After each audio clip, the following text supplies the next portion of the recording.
I wanted to talk about this. It's not really a question, more of like an open chat discussion. I think it's something that came as a bit of a surprise to me that like when you're a DP on a project, you're sort of in charge of some stuff, which is kind of like very intimidating in a number of ways and not something I was fully prepared for. And Yeah, I I'm I like, worded that so badly. I worded that horribly. That was like a when you're like a DP, you have like responsibilities. NC. Sorry, what was that? What I was saying was it is a bit of a leadership position, which is very Mhm. strange. It's definitely one of the reasons why I'm only really comfortable taking the role in a recreational slash hobbyist context, doing it when I make stuff for free with my friends because they're my friends and they're okay for me to boss them around and be wrong like 70% of the time. Friend count -1, Friend count -2. -1, -2. Oh, the subscriber count's going down. The view count, they're all clicking out, they're all disliking the video, they're all leaving angry comments and giving us engagement. Let's say more inflammatory things to get more angry comments. I want to hear, like, considering you've been doing it for a very long time, and it's a big thing about of what you actually taught when we were at JMC was the idea of it being a leadership position. What do you think about the way that it kind of frames the role? The way that I still approach doing creative stuff is it's very independent. Make my diagrams and then, like in the same way that I write. When I write, it's all me. I'm just sitting there and finish it off. It's my thing. And when I'm doing pre-production, I'm making my shot lists and my diagrams and sending them out to everyone. And then suddenly when I'm on set, it's a completely different situation.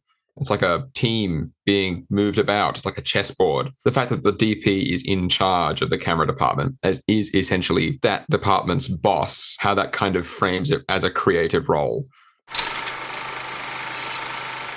You don't really get that kind of hierarchy anywhere else, I think. Yes, you do. Well, sorry, in other creative arts, it's all over film, but like, really? Yes, you do. Oh, shit. All right. Damn. That's the end of the episode. I've had a, You learn.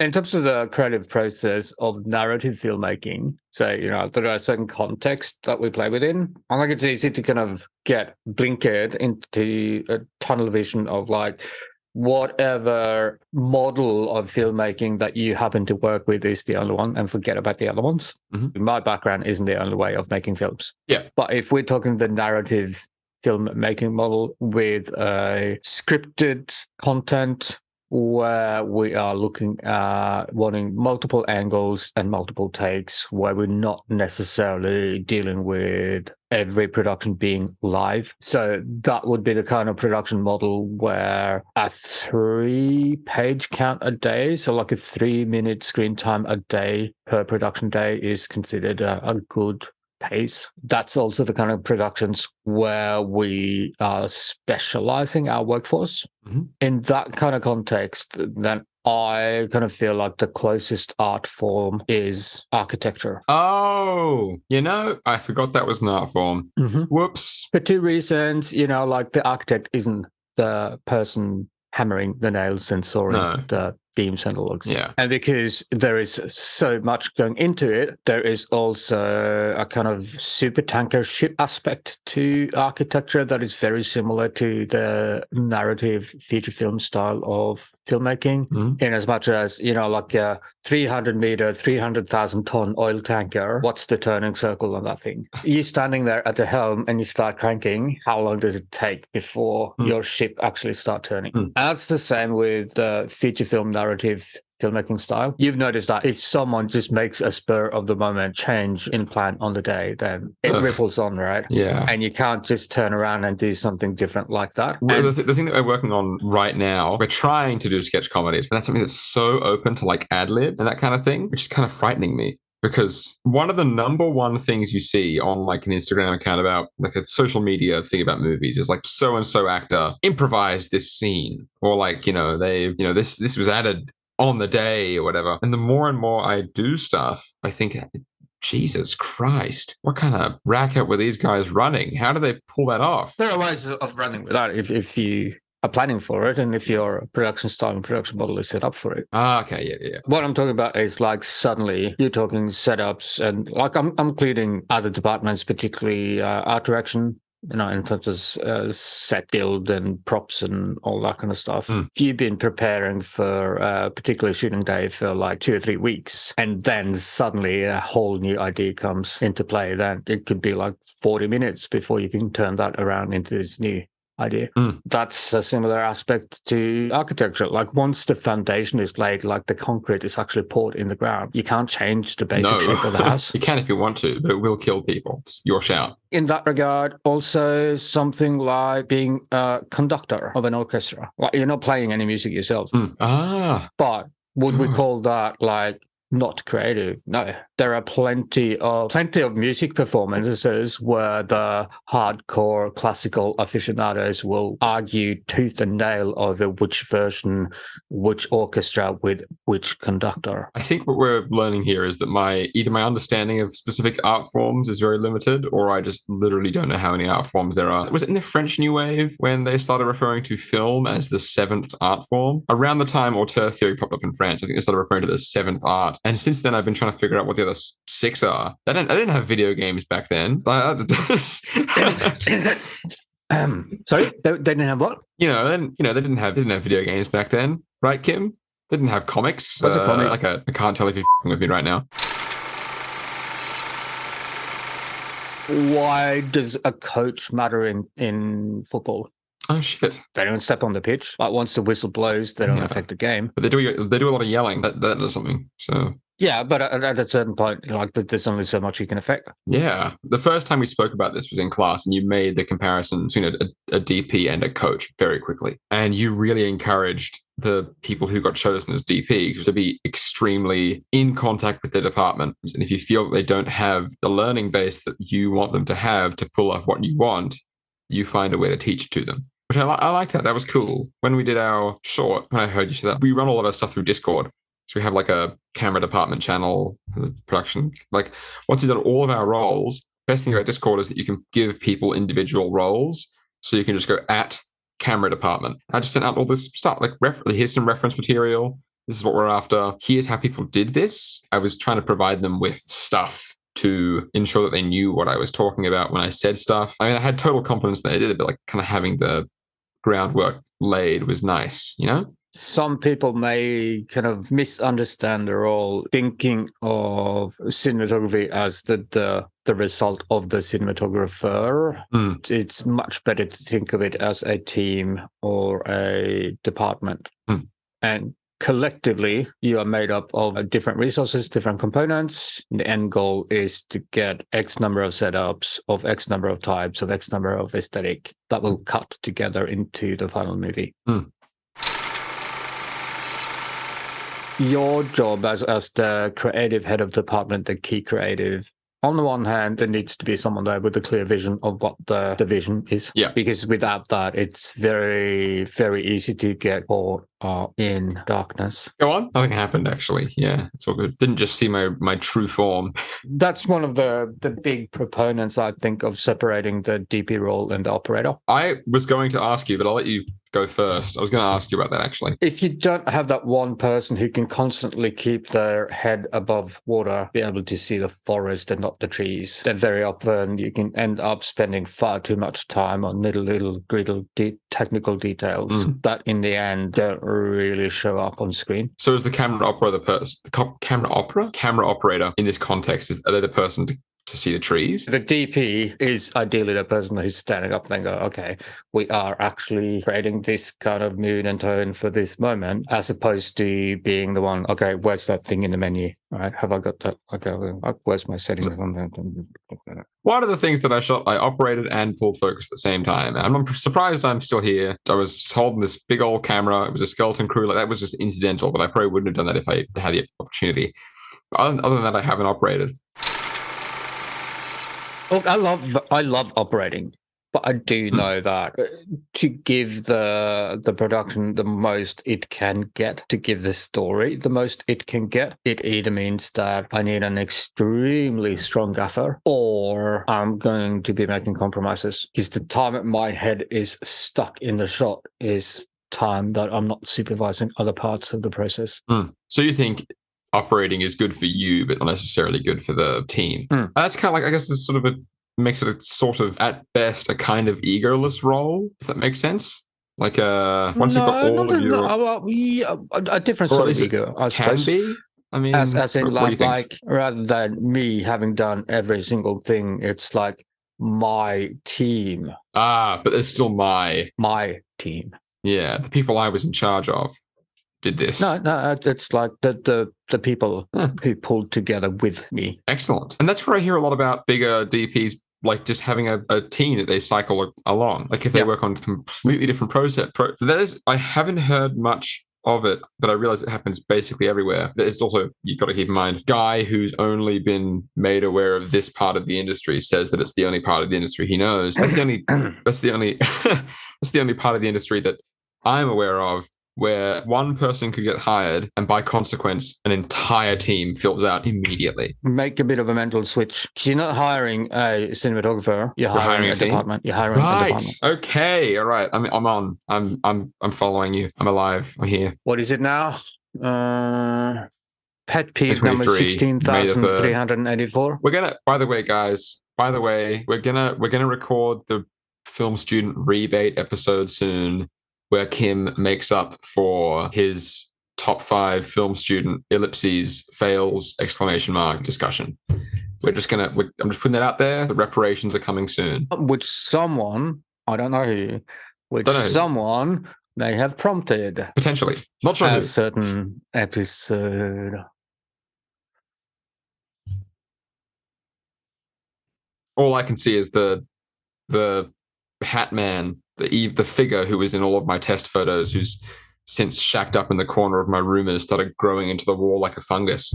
That's all I'm seeing. That your curtain on the edge of your frame? No, it's the hat man. It's the crooked man who's grown into my wall like a fungus and occasionally whispers sweet nothings into my ear. That's all it is. This is something that has baffled me for ages, the way the student DPs aren't taking ownership of their team, their crew. So they're waiting to be assigned crew. So when you think about that, like how do you build a team out of that? What makes one person stick? What strengths and weaknesses do the individuals have? How can you start doing that if you're waiting to have people assigned to that team?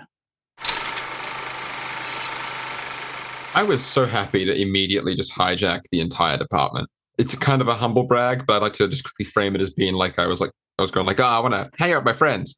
But the second I decided I want to be DP on the short, I was like, I want my friends here, and I think they would like these roles, and I'm going to boss them around, which I realize is the other end of the spectrum, where potentially it might not be a good thing that I want to boss my friends around, but like I think it's funny. But I've seen that as well. The fact that there's sort of I'm the cinematographer who's what, as though it's like an isolated role. A cinematographer is like just a cinematographer, the person who's in charge of the thing. I don't know why you let me speak. I just spew so much nonsense. I'm curious though, like what in this context, what's your definition of bossing around? Just telling people what to do, not saying please every single time I say something. The second I stop saying please when I think I'm bossing people around, I say please. Interesting. Do you say please? Most of the time. Like on set? Because I think I say please a fair bit on set, but like occasionally I think, was that please a bit too strong? Was like more of a please instead of like a please, When I start also telling people what to do with their time, like here's a thing that I think you should do before we do this. If you could do that, that'd be great. That's when I feel like I'm bossing people around. Any point where I kind of say that someone should do something because I think they should. It's also because as people who've all just finished a degree together, I definitely have the sense like when it comes down to it, all of us are at the same level. So it feels wrong to boss people around who are at the same like level as you, because like it's like I'm just pretending, Like at the level that we're at, it's like I'm LARPing being the boss, if that makes sense. LARPing, is that too recent of a term? How old is LARPing as a term? To me, it sounds a lot like your kind of insecurities about authority and authenticity, or the authenticity of your authority, if that makes sense. That's fair enough. Is becoming a self-fulfilling prophecy. I can see that. Because you're doubting the authenticity of your authority, as in what right do I have to tell others? That's a good way of putting it. What right do I have to tell people what to do? That's what I mean by the authenticity of the authority. The position itself comes with a certain authority, right? But what we're debating is that authority, in this case, actually authentic or not. And like this thing, I'm really enthusiastic to be DP on literally everything I work on, preferably after I've written something. I'm like, I want to shoot this. I want to do it. And like, I want to practice. I want to see how I can develop my skills. But then when I do that, the authenticity issue is kind of even worse because it's sort of I've just said I'm the boss and now I'm going to behave like the boss. Like I've just kind of told people that I'm in charge, which I don't like. I want to be cinematographer, and then starting to boss people around feels kind of gross, if that makes sense. Once you start like pulling back on your own authority, then you're undermining your own authority, and then I think it does become a self-fulfilling prophecy. That actually makes a lot of sense. I like that. It's kind of like self-fulfilling imposter syndrome. Yeah. I'd like you to appreciate the restraint that I had just then, messaging you the Dune stuff instead of saying it out loud during the recording. Sorry? I think you should have that. You saying? Yeah, go on. Okay, go on. Getting a bit sleepy. How far is the Duna going up? Try some role reversal. Put yourself in their shoes. Like a complete. This is the first time you're meeting a new crew. And think of that in terms of role playing it as a regular civilian life work situation. What happens to a new supervisor at work who always seems to have doubt in their own reason for being there? Should they be a supervisor or not? No one's going to take them seriously. Yeah. Everyone's going to doubt them. Everyone's going to second guess them. For certain tasks, workforce want to be told, as in they actually feel uncomfortable if we're not getting told, as in, does this person actually know what needs doing? That's interesting that you mentioned the role reversal, because I'm the kind of person who wants to be told exactly what has to be done. If I am working for someone, I need to know exactly what I need to do. And like, I need to hear it from them. I like to be told exactly what to do, you know? So that does make sense. That's why I was asking, what do you define as bossing around? Because my read on how you were talking about it was that like bossing around is in your mind a negative thing. It's a lot of fun though. I got to admit that. It's a lot of fun. Whereas I think, that there is that level where people actually there needs to be someone who makes the decision and sets the direction. Otherwise, nothing gets done. Yeah.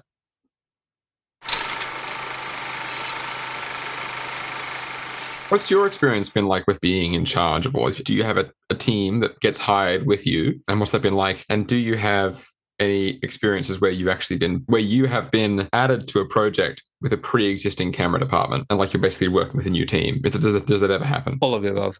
Is there any particular difference in the dynamics? I can imagine if you're bringing a team with you, the dynamic is a lot more comfortable and you know what to expect from one another. What's it like being with a new team? So people who aren't familiar with you at all? Depends on their experience level. Now the bird agrees. The bird agrees, yeah. That's crazy. Have you ever had any pushback? What do you mean pushback? Like, have you ever been with someone who's been like, I don't know, people who've been unaware of the fact that they're supposed to listen to you. Yeah. Like lone wolf types. Like, I want to do this. Like, because you know what? On more role reversal stuff, I remember when we were doing our live set at JMC, at one point, I was doing the camera operation. A friend of mine was the first AC. At one point, you were just like, do what you think you should do. Like, you've been given all the mental groundwork that you need. You need to move the camera where you see fit. Like there was a kind of, and I guess it is actually kind of you still telling me something like what to do, but there was like you were encouraging me to act independently. Whereas have you ever had someone just like, who'll be like, oh yeah, can you move the camera over here? And they're like, no, I want to do this. Has it ever happened? Yeah, but more so early in my career. I think in some ways, like my development as a leader of the department has been somewhat anomalous because I fell into it and then things just kind of ballooned from there. Like the authenticity of my authority came from an exponential growth in experience early on. Yes. So whomever came along as my crew, they just went with it because, this guy has shot 5 times more short films than any other students at the moment. So, that experience kind of jumped the hierarchy for me. When I started being able to work with industry veterans, I had enough experience that I started getting like kind of one-on-one feedback from people with like decades more experience than me in crew positions. Kind of go like, your shit. Like getting that approval early on in the process kind of helped. You had a bit of validation of the authenticity early on. Yeah. I guess this is kind of like a little bit like akin to the show your idea phase. Another kind of project I'd love to kind of take to other creatives would be what's the moment you know that you can make it. So the moment you knew? For me, there was a couple. Like the first one, I think I've told you, I'd been shooting this short film where we had an interior night scene that cut between interior night and exterior night. So inside a house and in the backyard of the property, cut back and forth. And that was shot over 3 days, over 2 weeks. Jesus. The bulk of the interior part was shot night for night, like that. Sorry, I'm just simulating the interior night circumstances. Thanks, Gaffer. Looks good. Yeah, it looks let's leave great. it like that. All right, there we go. Looks moody, Gaffer. Good work. Then we have one part of the interior that was shot day for night, and the exterior was shot day for night 2 weeks later. And this is all happening in the same scene? Yeah. What you were trying to do was shoot real night, interior and exterior, as well as day for night, interior and exterior, and then convince people that it's happening in like a continuity of time and space? Yeah. Jesus. God. Came to grade, we had a 25-year veteran colorist. Would kind of been setting looks around. This scene comes up, would set the exposure, the contrast, the color cast for the first bulk of the night for night interior. Comes the day for night interior is with the character coming up to the windows. So they're going to be looking out at what's eventually going to happen in the backyard. So that second bulk of shots come up and the colorist is sitting there on the panel and they're just going, looking at me and going, right? Not moving the wheels at all, not touching anything. Oh. I'm going like, yeah, okay. Yeah. And then coming back to the first part and go like, then we come to that day for night exterior shot 2 weeks later, and the colorist is just looking at me and just going, You did it. Like that was the... Yeah, and that's when... You done it. Yes. Wow. I've had a lot of those kind of moments mixed in with a lot of like moment with 30, 40-year veterans where you just kind of go, first chance to book a 35mm camera. Okay, sure. Yeah. What gate do you want? Okay. Where's your delivery format? TVC? Oh, okay. So you want this gate? Like, do you want the big super? You're going to get more negative area. Like, trust me. That like all the deepest that shoot TVC. Oh, okay. All right. What ground glass mask do you want? What? Yeah. Okay. See this tool here? Okay. I'm going to pull out the ground glass. You know ground glass? See these markings here? You know, when it's like difficult contrast to see these frame lines, like we got this mask that can make it glow. So what frame lines do you want? He's just pantomiming. I can have more than one. Okay. So you're shooting this TVC. Okay. He's forgotten I'm here. He's just having a conversation with himself now. Okay. So yeah, plenty of those moments mixed in with the... I was shooting a music video where we had a 30-foot Jimmy Jib with a remote head at the... You know the Gap at Vaucluse? I don't know anything. So do you know Vaucluse? I'm familiar with it. So there's this cliffside going down into the sea. Yes. And there's a gap, and it's a bit infamous for... shall we say... Let's try to get demonetized because of all the money that's rolling in. Gravity-assisted expiry of existence. Yep, that works. That works. And someone's pulled out a 20-ton grips truck as a favor with all these gizmos and toys and everything. Jesus. So again, another 30, 40-year veteran, and I'm just going to go like, who do this? Like, you know, it better look like it is this impressive, right? Got all these toys, got to make them shine, right? We'd already done this shot, but kind of like in hindsight, kind of go like, and it's like in a quiet moment going to the 30-year veteran truck driver and like, first time I used this thing, like, have I really made the most of it? I've never used this thing. Like, no, you're like, you know what you're doing. Don't worry. I think it's very important to note now in the journey of finding your authenticity of authority, there's been a pretty equal dispersion of wonderful, like you did it moments and like wanting to dig yourself in a hole and like bury yourself alive moments is what I think you're trying to say. I'm not entirely sure what I'm trying to say, to be honest. I feel like you did kind of like lose track a little bit back there, but I did that all the time. I think having both of those is like, one, it's given me humility. Just go like, fuck am I supposed to know that you can make the line markings on the ground glass glow in the dark? I didn't even know what any of those words mean. Some of the language to me. There was a grip, a semi-retired grip. He had taken a lot of gear off the hands of some other big-wig working grips because they'd gotten the Star Wars trilogy gig. One of them got The Last Samurai Jesus. in New Zealand. So both Jesus. of them bought like 3 new shipping containers of brand spanking new grip gear of everything. And then we just went to this other guy and go, hey, Phil, we got all this old gear. See if you can make us some money. And he just goes, I'm going to do this. I know. I'll give students 90% discount on all this gear. When was this? When was this? Early noughts. I was born in the wrong generation. Whole new bewildering kind of like, hey Phil, I'm going to show, like I'm trying to do this. Oh yeah, okay, all right. So it's like we can have this and you can have this and this and this and like. And you're just like, what am I doing with this stuff? Sake. All right. Okay. See this? Okay. So this goes here and then that goes there and this moves around there. All right. I'm not so you looking want this kind of clamp to make it work? Okay, he's back. He's in the. Okay. All right. Okay. So I'll book this then. Yeah. I'm not looking forward to the for sake moments in my career. Thanks, I'm not excited. Phil. And one place where you can really find authenticity in your authority there is to work with crew who are more experienced. I think that's an important step of the learning curve, being the least knowledgeable, the least experienced person in your department. And it's quite a curve. It's something that I'm not willing to face that yet. Like if on Australia I need crew, someone asks for a DP, even if they're like, this is a tiny shoot with like students, there's no way that I am even going anywhere near that, if that makes sense. At the moment, we're going to spend another 7 months before I go anywhere near offering my services to other people. Or is it that's just imposter syndrome? I'm going to say at a certain point, like not trusting yourself, like at what point does that become a self-fulfilling prophecy? Like by not trusting yourself, what reason do you give other people to trust you? Very true. So is this a bit of a fake it till you make it situation where like, not even faking it. I mean, like if I go on Australia, I need crew and someone says I need a DP for this blah blah, I can just be like, hey, I've thought a few things. And then again, whenever I open myself up to do that kind of project, they can always say no. I haven't locked myself. They're the people who have to actually evaluate me as a practitioner. Like it's not.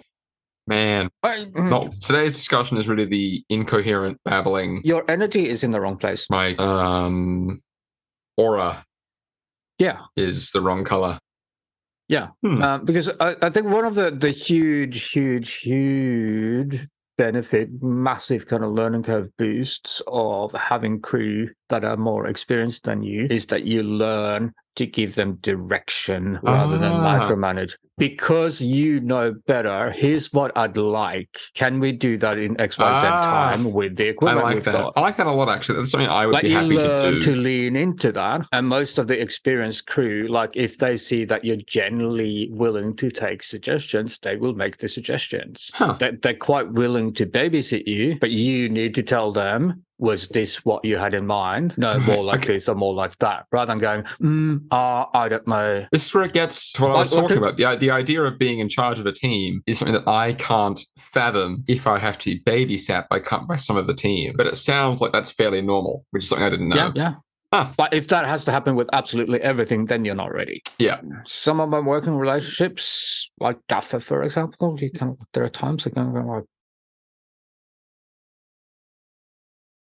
that's a thumbnail face right there. We got the thumbnail. I'm making that the thumbnail. Are you okay with that? Yeah, you're okay with it. And a gaffer goes, how about this? Yeah. Oh yeah, maybe add a little. Okay, yeah, we can bring something in here. We can take that one out there. We can wrap it. Yeah. Let's give that a shot. Perfectly normal. So there are times when I've kind of gone and like next setup, so camera.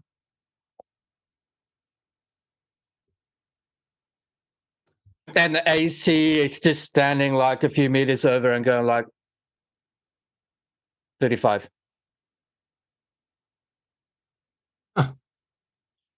No, trust me, Kim. 35 here. All right, let's. And that's not, and that's like not going to piss people off. As long as it's not every setup.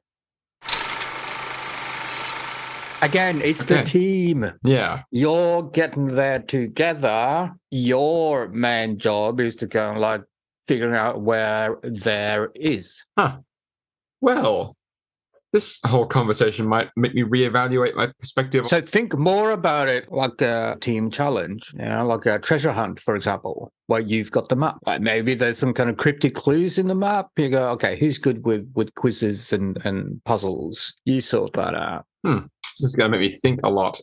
Part of the agreement between department head and the crew, I hesitate to use the word below, but I didn't know a better term. Because, like there's that value judgment in someone who's below you. I don't like that, but I don't know a better way of saying it. Yeah, it's a messy choice of words. Part of the unspoken agreement between the head of the department and the rank and file is that usually the rank and file don't want to deal with the big picture. Yeah. Part of what you're giving them is that they don't have to worry about the big picture. Yeah. In any kind of workplace, what do the people within a given department want from their supervisor? Part of it is that we don't want to deal with upper management. We just want to be told what to do and get work done. Yeah, this had never occurred to me. I didn't know that. I didn't know that. I just thought, Micromanaging is very inefficient. Yeah. And it's inefficient on a number of levels. One, it's demeaning to experienced crew. You want to hire a crew that know their specialization better than you can do it.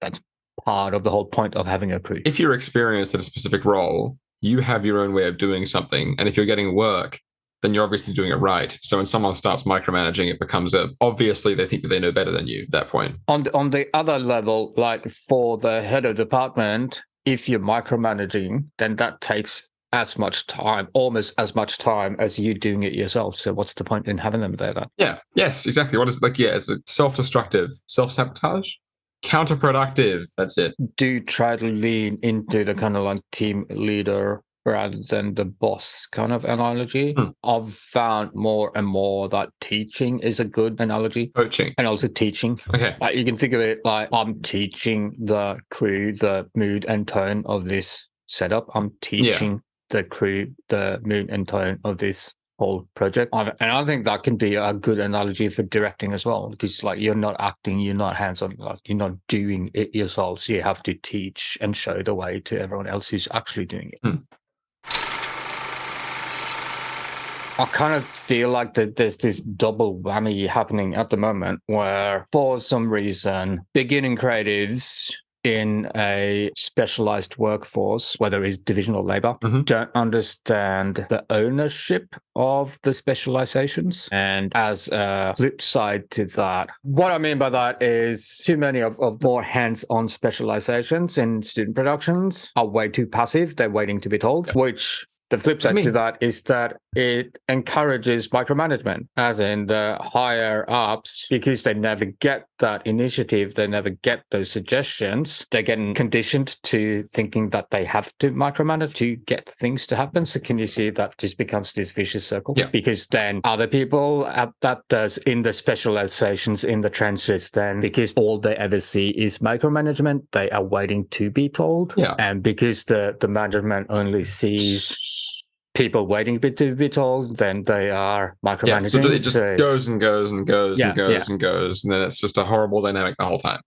The other side of it is that as an industry, like creative industries, I think we have been extremely slow in keeping up with workplace and leadership dynamics in society in general. We're still subconsciously clinging too much to the auteur model. I'm not talking down the auteur model in terms of the unity of vision, but the auteur model in terms of the director as God and director as God equals dictator. That's a whole other conversation. I could talk about that for ages. That kind of expectation still hangs around creative industries, whereas the rest of society has moved away from that style of leadership, because now it is rightly seen as being too toxic. Yeah.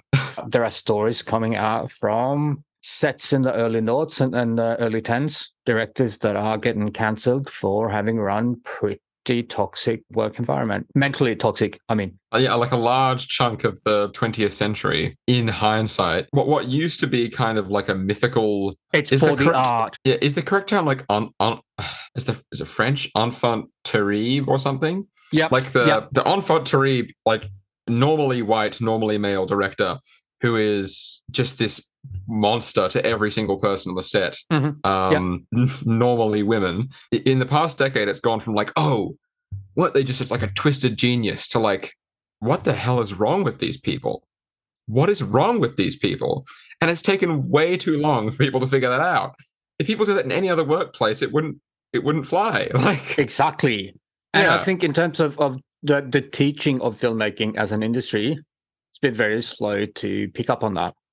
Under the hood, subconsciously, there's still kind of a certain acceptance that directors got. I've definitely heard straight from the horse's mouth, as they say. Like, I've definitely had a lot of situations where people have, brought up concerns about the way that directors ran their sets. People who should know better, saying things like, that's just how it was. And look, we got a good movie out of it, didn't we? Oh my God, Christ. It isn't the best way of getting the most out of everyone involved. No.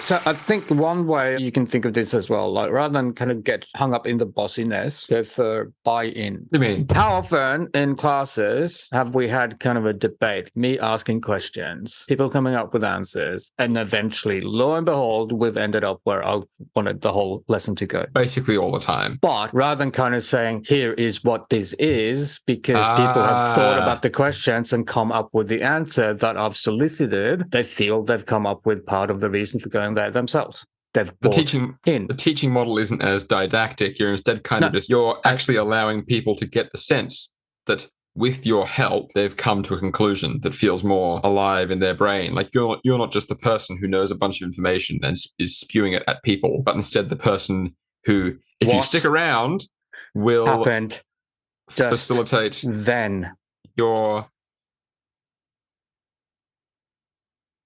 Have you been doing it the whole time? Have you been doing it the whole time? That conclusion you just came to? Has this entire episode been a psyop? So think of it in terms of enabling. I love enable your people to get to the destination rather than telling them how to get there. Yeah, I think all I need to know is, at least for myself, how I get to those destinations. Wow, I can't believe you've been duping me this whole time, this entire episode. Oh, that's sorry. Oh, what? Sorry, you were saying? The Hat Man? Was it the Hat Man? Oh, I can't believe that hat. Yeah, you should re-edit this so to look even more genius. You can like Chekhov's gun that a little bit, and we can like discuss that at the start, and then like you can be like, whoa, and then watch this. If you cut this in, whoa, like you said at the start of the recording, if you cut that out and then put it where all the reaction stuff was just happening, you'll look even more like a genius. So if you edit it like that, then you can...